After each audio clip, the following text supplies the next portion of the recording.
Hi, my beautiful family. Welcome back to Life-Changing True Stories today. I bring you a powerful and deeply loving story asterisk.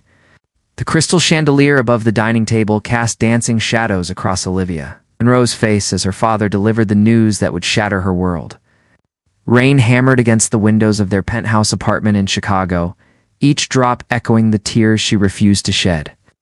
$2 billion, Olivia. Richard Monroe's voice cracked as he spoke. At 60 years old, he looked decades older tonight. His silver hair disheveled and his hands trembling around his whiskey glass. That is what I owe. And if I cannot pay, we lose everything. The company, the properties, our reputation, everything. Olivia set down her fork, the expensive dinner untouched on her plate. She had suspected something was wrong for months. The constant phone calls, the mysterious meetings, the way her father flinched every time the doorbell rang. But this was beyond anything she had imagined. How did this happen? She asked quietly. Richard could not meet her eyes. Bad investments. Risky ventures. I thought I could recover the losses before anyone noticed. But the creditor came calling. And now, there is a price to pay. Then we will sell what we must. Downsize. Start over. Olivia spoke with the calm determination that had carried her through the worst period of her life 4 years ago. When Nathan had died in that terrible plane crash over the Atlantic, it is not that simple. Her father finally looked at her, and she saw something in his eyes that frightened her more than the debt itself. The creditor has made an offer. He will forgive the entire debt under one condition. The silence stretched between them like a chasm. What condition? Olivia whispered, though some part of her already knew. He wants you to marry him. The impossible offer. Olivia stood abruptly, her chair scraping against the marble floor. That is insane. You cannot be serious. He gave us 1 week to decide. After that, he begins seizing assets. The employees, Olivia. Think of the 3,000 people who work for Monroe Industries. Think of their families. You are asking me to sell myself to save your company. Her voice rose despite her efforts to remain calm. What kind of father does that? Richard buried his face in his hands. A desperate one. A foolish one who made terrible mistakes and now sees only one way out. But Olivia, this man is not some monster. He is educated, sophisticated, successful. Damian Cross owns half the real estate in 3 states. He could give you a life of comfort. I do not want comfort. Olivia's hands clenched into fists. I want a choice. I want love. I want what I had with Nathan. A name hung in the air between them. Nathan Pierce, the brilliant architect who had swept into Olivia's life 5 years ago and turned everything into poetry. They had married after a whirlwind romance, 2 souls perfectly matched. And then, just 18 months into their marriage, they had taken that business trip to London and never come home. The official report said mechanical failure. The plane had gone down in the ocean. No survivors. No bodies recovered. For weeks, Olivia had waited by the phone, convinced Nathan would somehow call, would somehow have survived. But the call never came. Nathan is gone, Richard said gently. And I know you still grieve him. But Olivia, you are only 27. You have your whole life ahead of you. Maybe this Damian Cross could be a fresh start. Or maybe he is a stranger buying a wife like one buys a painting at auction. Olivia walked to the window, watching the storm rage outside. When do I meet this man who thinks he can purchase me? Tomorrow evening, 7 o'clock at his estate. Just you and him? The meeting. The Cross estate sat on 5 acres of perfectly manicured grounds in the most exclusive neighborhood of Chicago. As Olivia's car wound up the long driveway, she counted 12 security cameras and at least 4 guards patrolling the perimeter. This was not just wealth. This was fortress-level protection. What kind of man lived like this? The mansion itself was a masterpiece of modern architecture. All glass and steel and sharp angles that somehow managed to look both cold and inviting. Olivia wore a simple black dress and minimal jewelry, refusing to dress up for this transaction. Because that was all this was. A business deal, dressed up in the trappings of romance. Butler answered the door and led her through corridors lined with expensive art. Olivia recognized several pieces from her work as a curator. Whoever Damian Cross was, he had exquisite taste and unlimited resources. Miss Monroe. The voice came from the shadows of a dimly lit study. Thank you for coming. Olivia turned toward the sound, and her heart stopped. The man who emerged from the darkness was tall, easily 6 feet 3 inches, with dark hair touched with silver at the temples. He wore a perfectly tailored suit that emphasized broad shoulders and a lean, athletic build. But it was his eyes that froze her in place. Deep brown eyes that seemed to look straight through her, familiar in a way that made her chest ache. "I am Damien Cross." He extended his hand. When their fingers touched, electricity shot up Olivia's arm. For just a moment, his mask slipped. She saw something raw and desperate in his expression before he composed himself again. "Please, sit." He gestured to a leather sofa positioned near a fireplace where flames crackled warmly. "Can I offer you something to drink? Wine, perhaps?" "Nothing, thank you." Olivia perched on the edge of the sofa, her back straight. "Let us not pretend this is a social call, Mr. Cross. You summoned me here to discuss the terms of your offer." A slight smile touched his lips. "Direct. I appreciate that." "Very well, Miss Monroe. Or may I call you Olivia?" "You may call me whatever you wish, since apparently you are buying that right." Smile faded. "I understand your anger. This situation is unusual, to say the least. But I want you to know that I would never force you into anything. If you refuse, I will work out alternative payment arrangements with your father." Olivia studied him carefully. Then why make such an outrageous offer in the first place? Damien moved to the fireplace, staring into the flames. The light played across his features, highlighting a small scar along his jawline that she had not noticed before. "Because sometimes we must take extreme measures to get what we want. And I have wanted you for a very long time." The words sent a chill down her spine. "You do not even know me, do I not?" He turned to face her, and the intensity in his gaze made her breath catch. "Olivia Monroe, 27 years old. Graduated top of your class from Northwestern? Curator at the Feldman Gallery, specializing in contemporary art. You take your coffee black with 1 sugar. You hate seafood but love Italian cuisine. Your favorite color is sage green, because it reminds you of spring. You run every morning at 6, rain or shine. And 4 years ago, you lost the love of your life in a plane crash." Olivia stood slowly, her legs unsteady. "How do you know all of this?" "I make it my business to know about important acquisitions." But there was something in his tone. Something that did not quite match the cold businessman persona he was projecting. "I am not an acquisition," Olivia said firmly. "I am a person. And this entire arrangement is barbaric, is it?" Damien moved closer, not threatening but deliberate. "Your father made choices that led to his financial ruin. I am offering a solution that benefits everyone. You would have financial security, freedom to pursue your career, access to resources most people only dream of. In return, I ask only for your companionship." "You ask for my life?" Olivia's voice broke slightly. "You ask me to give up any chance of real love, of choosing my own future?" "Love," the word sounded bitter on his tongue. "You had love once, did you not?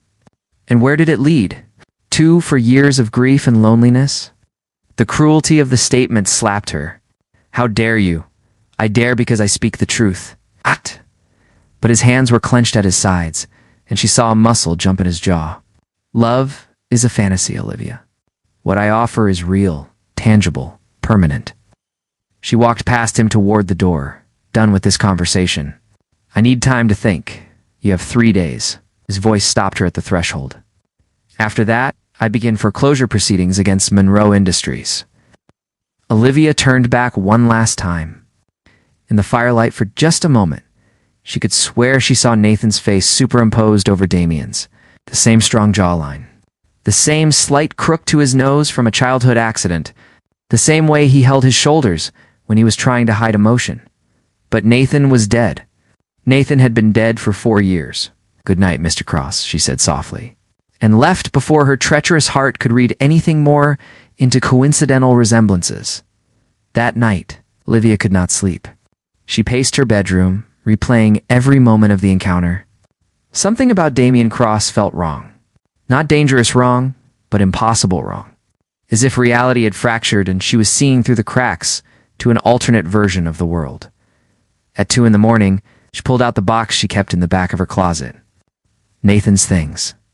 The items that had been returned to her after the crash. His watch, which had stopped at exactly 3:47. His wedding ring, which she had never been able to put away. His leather journal was filled with architectural sketches and notes she had never been able to bring herself to read completely. Now, desperate for clarity, she opened the journal to a random page. Nathan's handwriting flowed across the paper, neat and precise. But it was not architectural notes on this page. It was a letter. My dearest Olivia, if you are reading this, then something has gone terribly wrong. There are things I have not told you, dangers I hoped to shield you from. But if I am not there to protect you, you need to know the truth. The business trip to London was never about business.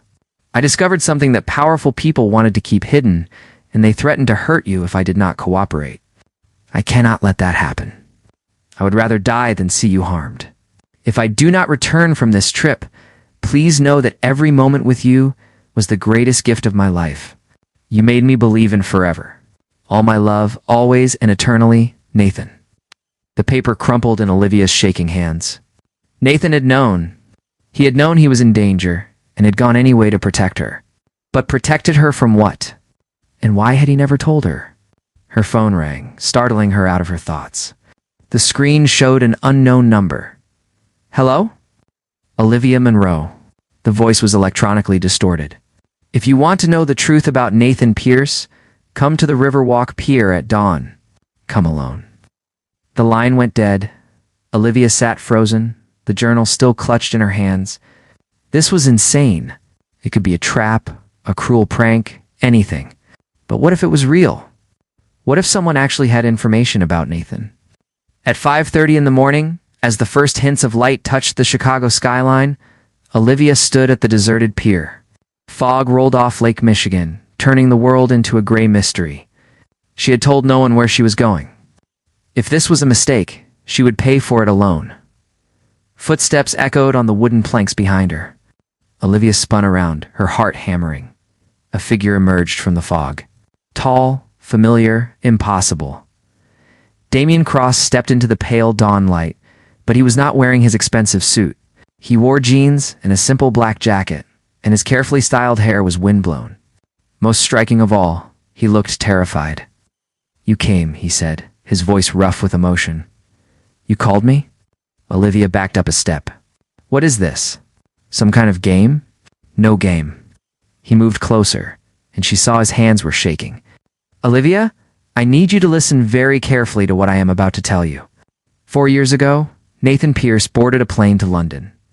I know that, she interrupted. I know he died when that plane crashed. He did not die. The words hung in the cold morning air like a confession. Nathan Pierce staged his own death to protect you from people who wanted to use you to control him. He spent 4 years in hiding, building power, eliminating threats, and now he is standing in front of you, begging you to see past the disguise. Olivia stared at him, the words not making sense. That is impossible. Damien reached up and slowly peeled away the contact lenses that had made his eyes appear darker. When he opened them again, she saw the true color. Hazel with flecks of gold. Nathan's eyes? No, she whispered. He touched his hair, and she realized it was expertly dyed. I changed everything I could change. Gained 20 pounds of muscle. Had minor cosmetic surgery on my nose. Learned to speak differently. Move differently. Became someone new, because Nathan Pierce had to die for you to live. Tears streamed down Olivia's face as she looked at the familiar stranger in front of her. Now that she knew, she could see it. The way he tilted his head when listening. A slight hesitation before speaking when he was nervous. The exact shade of his skin in the morning light. You let me think you were dead, she said, her voice breaking. You let me grieve for 4 years? I had no choice. Nathan took a step toward her and she held up a hand to stop him. Olivia, please. Let me explain everything. But she was already running, her feet pounding against the wooden planks as she fled from the impossible truth. Behind her, she heard him call her name. The anguish in his voice exactly the same as it had been the last morning she saw him alive. Nathan was alive. Nathan had let her believe he was dead. And Nathan had tried to buy her like property, apparently thinking she would never recognize him. The world tilted sideways, and Olivia ran faster, desperate to escape the beautiful. A terrible man who had just destroyed her reality for the second time. Olivia did not return home. She drove aimlessly through Chicago's streets as the sun rose, her mind replaying every interaction with Damian Cross through a new lens. Every gesture, every word, every carefully controlled expression now made terrible sense. He had been standing right in front of her, and she had been too blinded by grief to see the truth. By noon, she found herself parked outside the small coffee shop where she and Nathan had spent countless Sunday mornings, reading newspapers and planning their future. The owners had changed. The decor was different, but the memory remained intact. Her phone had been ringing constantly. Her father, concerned about her sudden disappearance, unknown numbers that she suspected were Nathan trying to reach her. She ignored them all until a text message appeared from a number she recognized as Damian's personal line. "Give me 1 hour to explain everything. The greenhouse at Lincoln Park, 2 p.m. If you still want nothing to do with me after that, I will forgive your father's debt and disappear from your life forever. Nathan." He had signed it. Not Damian.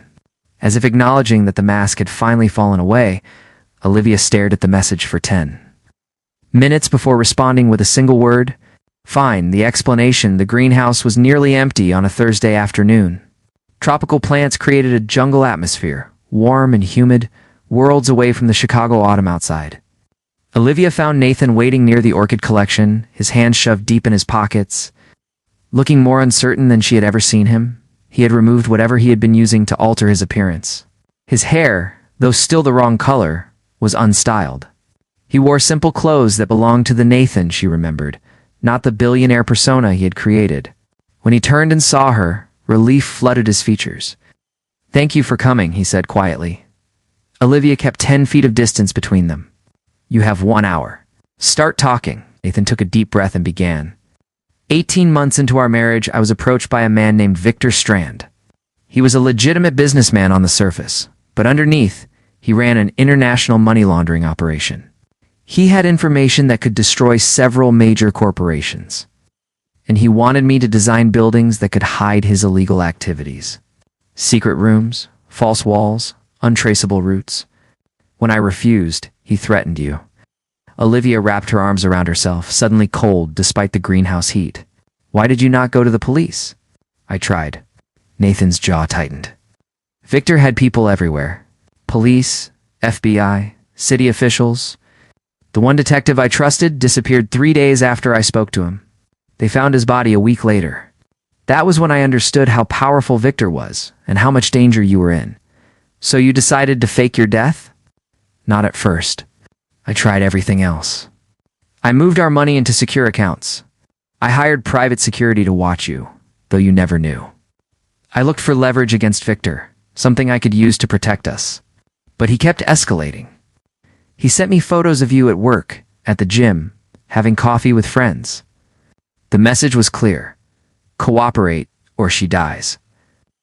Nathan moved closer to the orchids, not looking at her. The trip to London was supposed to be a meeting where I would finally agree to his terms.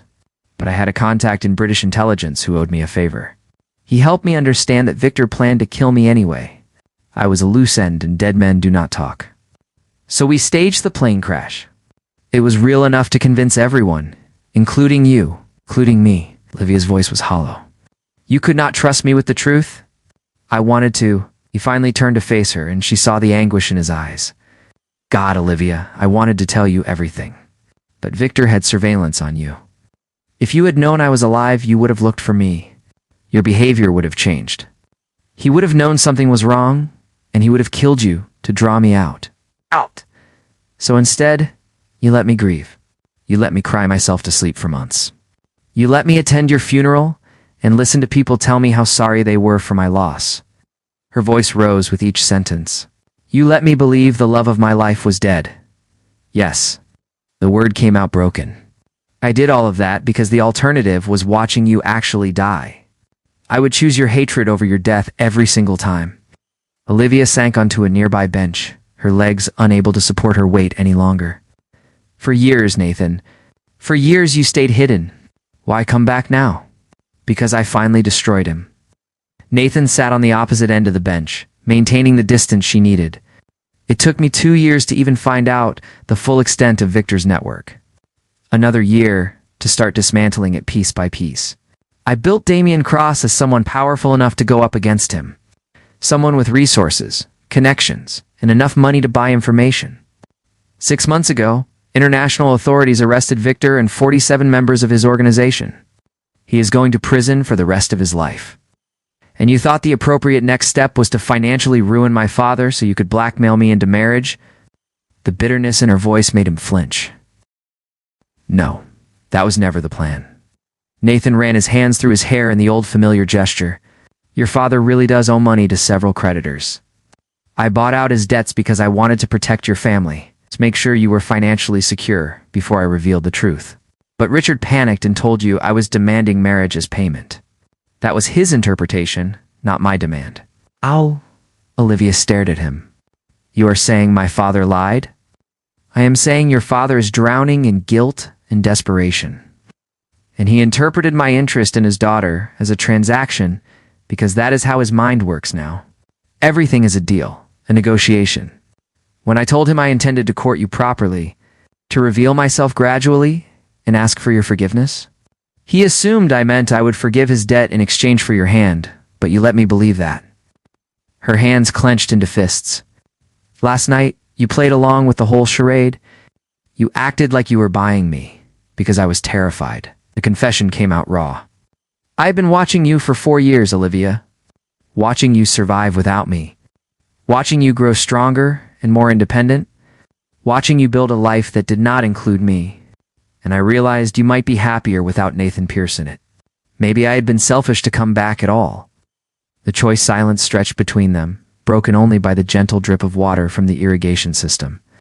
Somewhere in the greenhouse, a bird chirped, incongruous and beautiful. You should have told me the truth from the beginning, Olivia said finally. You should have trusted me 4 years ago, and you should have trusted me last night. You are right. Nathan's voice was barely above a whisper. I should have.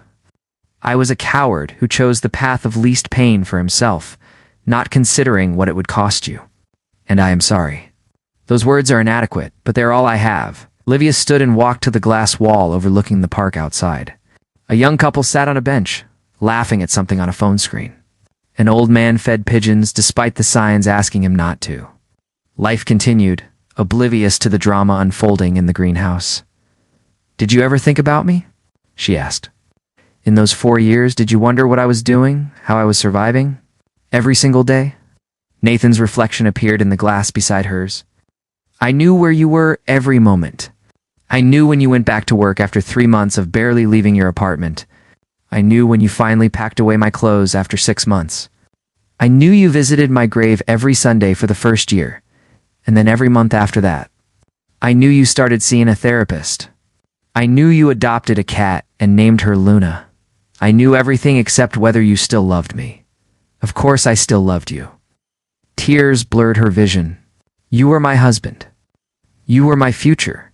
Just because you were gone did not mean those feelings died. Past tense, he noted quietly. Loved, not love. Olivia turned to face him directly for the first time since arriving. I do not know what I feel anymore, Nathan. Part of me wants to hit you for what you put me through.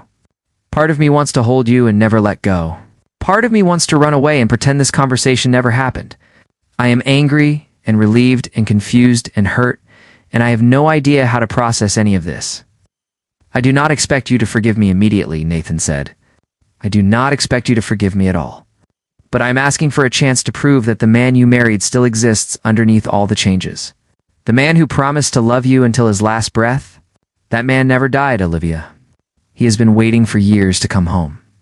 Home. The word caught in her throat. We do not have a home anymore.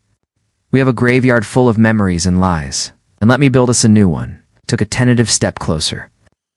Let me spend every day earning back your trust. I will tell you everything. Answer every question, no matter how painful. I will go to therapy with you. I will give you space when you need it and be present when you want me there.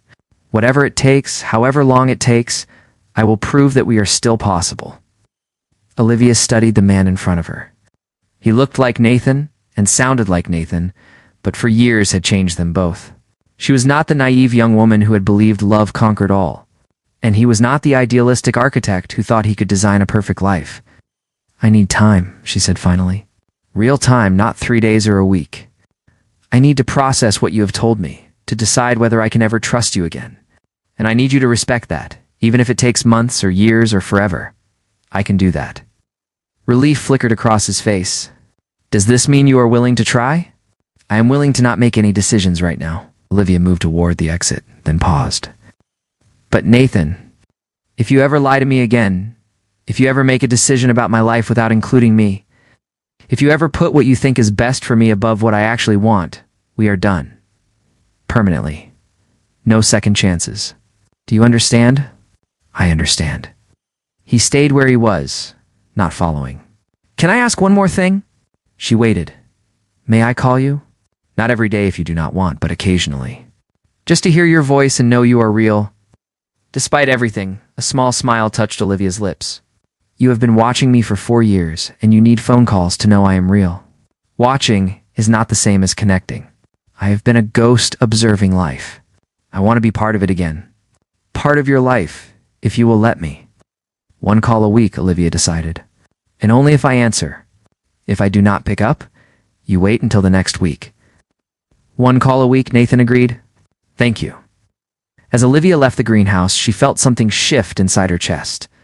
Not forgiveness, not yet. But perhaps the first tiny crack in the wall of hurt and anger she had built. Perhaps the beginning of a path forward. Even if she had no idea where it led. 3 months passed in a strange dance of connection and distance. True to his word, Nathan called once a week, always on Sunday evenings. The conversations started awkward and painful, full of long silences and careful words. But gradually, they found a rhythm.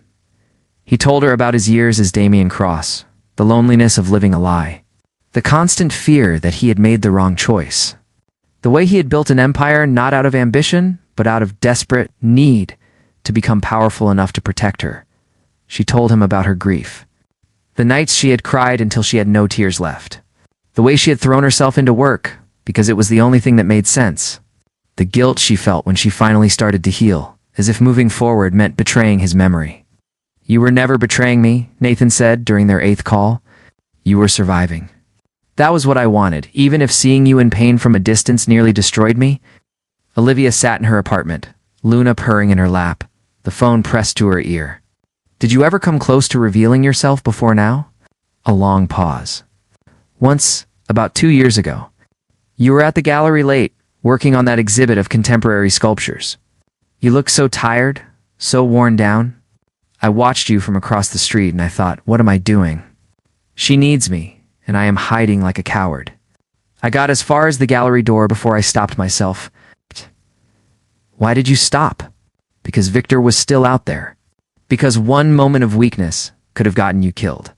And because I saw you smile at something on your phone, and I realized you were surviving without me. You were stronger than I had ever given you credit for. I was not as strong as you think, Olivia admitted. I was just good at pretending we both were. That conversation marked a turning point. The next week, Olivia suggested they meet for coffee. Just coffee, she emphasized. Nothing more. The first steps to the coffee shop was neutral territory, a busy place in downtown Chicago where they could blend into the crowd. Nathan arrived early, clearly nervous, wearing a simple sweater and jeans. He had let his hair return to its natural dark brown, though it was longer than he used to wear it. When Olivia walked in, his entire face lit up with such pure joy that several nearby customers glanced over to see what could cause that kind of reaction. Hi, he said as she sat down across from him. Hi. She wrapped her hands around her latte, needing something to hold on to. You look more like yourself. I feel more like myself when I am with you. He caught himself.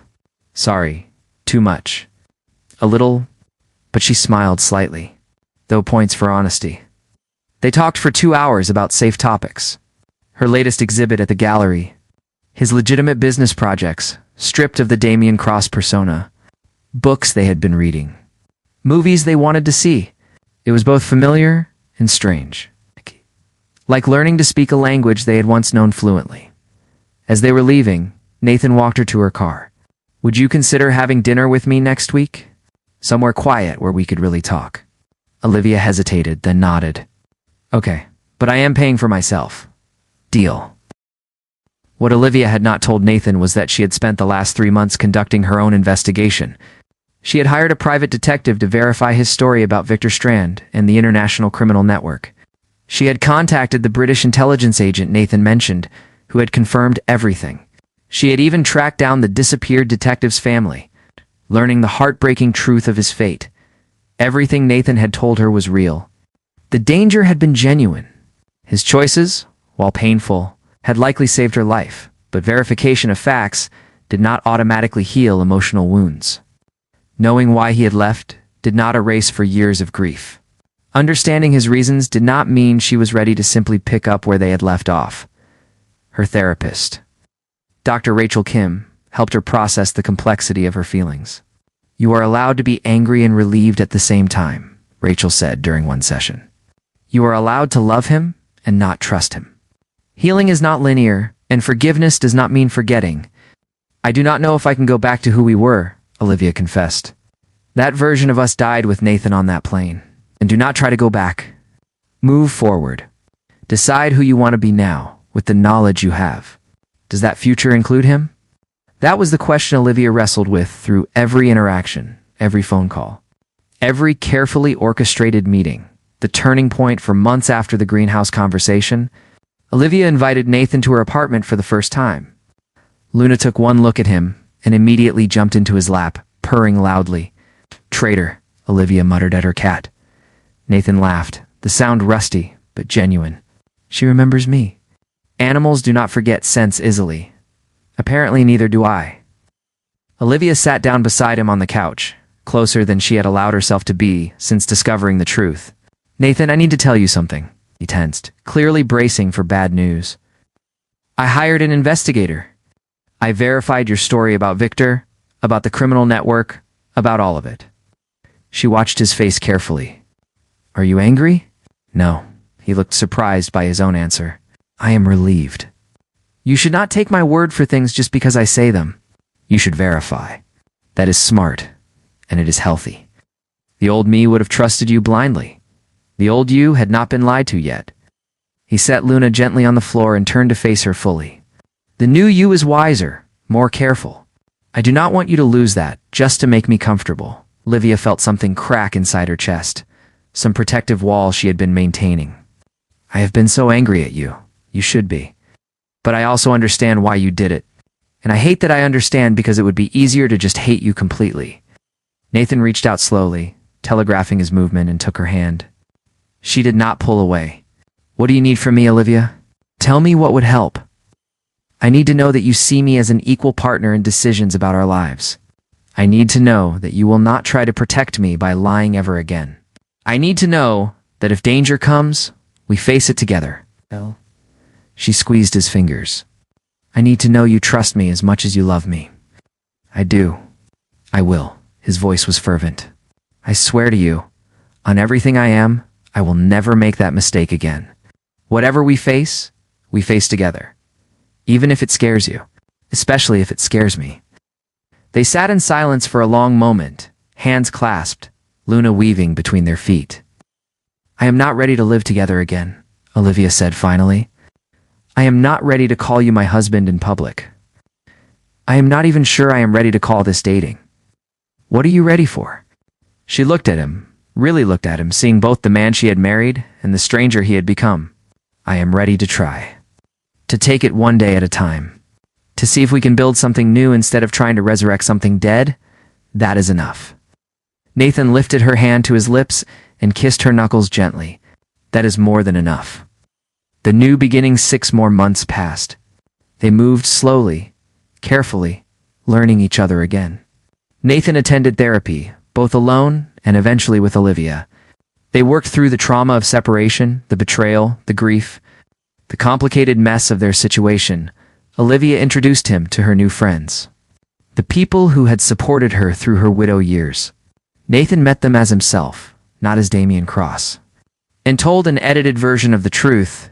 He had been in witness protection, unable to contact anyone from his old life until the threat was neutralized. Richard Monroe, after an explosive confrontation about his role in the misunderstanding, worked to rebuild trust with his daughter. Nathan forgave his debts unconditionally. asking only that Richard get help for his gambling addiction that had caused the financial crisis in the first place. On a Sunday evening 1 year after the greenhouse meeting, Nathan and Olivia returned to the pier where he had first revealed himself. The same fog rolled off the lake, the same gray mystery enveloping the world. A year ago, I stood here and destroyed your life for the second time, Nathan said, holding her hand as they walked along the wooden planks. I stood here and learned my husband was alive. Olivia leaned into his side, no longer afraid of the contact. I do not think I appreciated at the time what a gift that was. I was too angry, too hurt. Are you still angry? She considered the question honestly. Sometimes, when I remember the really dark days, when I think about what those 4 years cost us. But mostly, I am grateful. We got a second chance that most people do not get. Nathan stopped walking and turned to face her. From his pocket, he pulled a small box.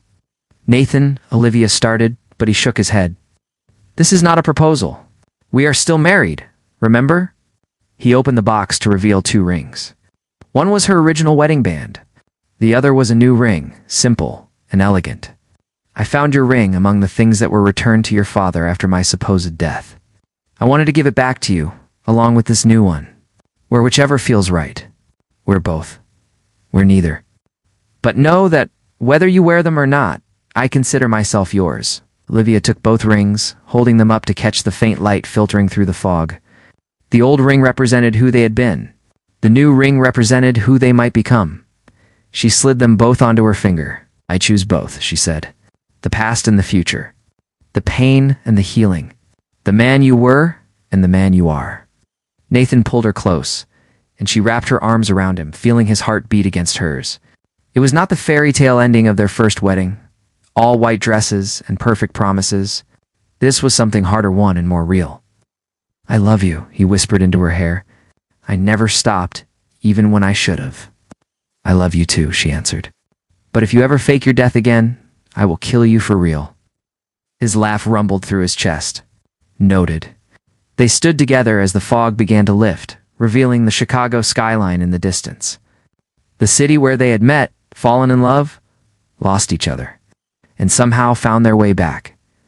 It was not the ending, Olivia had imagined, when she walked into Damian Cross's mansion a year ago. It was not the tidy resolution where forgiveness came easily, and trust was instantly restored. But it was real. It was theirs, and it was enough. Epilogue. 2 years later, the gallery opening was packed with Chicago's art elite. Olivia moved through the crowd with practiced grace. Discussing the featured artist's use of light and shadow in abstract compositions, she wore a sleek black dress and both her wedding rings, which no longer felt strange on her finger. Across the room, Nathan watched her with undisguised admiration. He had fully retired the Damian Cross identity, returning to architecture under his own name. The scandal of his return from the dead had been a 9-day wonder in the press, but eventually, the world moved on to newer stories. She is remarkable, Richard Monroe said, coming to stand beside his son-in-law. The older man looked healthier now. 2 years sober and working with a financial advisor to rebuild his legitimate business interests. She always was, Nathan replied. I just forgot to see it for a while. We both did. Richard clapped him on the shoulder. But we are doing better now. All of us. When the opening finally ended, Olivia found Nathan waiting by the door with her coat. As they walked to their car, she took his hand. Thank you for coming tonight, she said. I know gallery openings are not your favorite. Anywhere you are is my favorite place. He squeezed her fingers. Ready to go home? Home. They had bought a new place together 6 months ago.